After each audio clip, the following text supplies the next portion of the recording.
Hi, I'm Michael, and today we're looking at this amazing plant right here called the Eastern Red Columbine. This is my bird-friendly garden.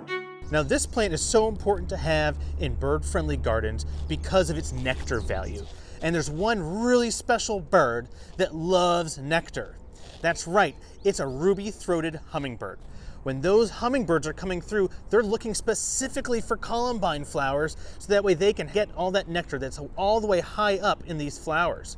Columbine is a native perennial that will come back year after year after year. It will also self-seed and spread. As you can see, I started out with one columbine plant and now there's a whole bunch. If you want to have hummingbirds in early spring, you got to have columbine, and if you have columbine, you're going to get hummingbirds.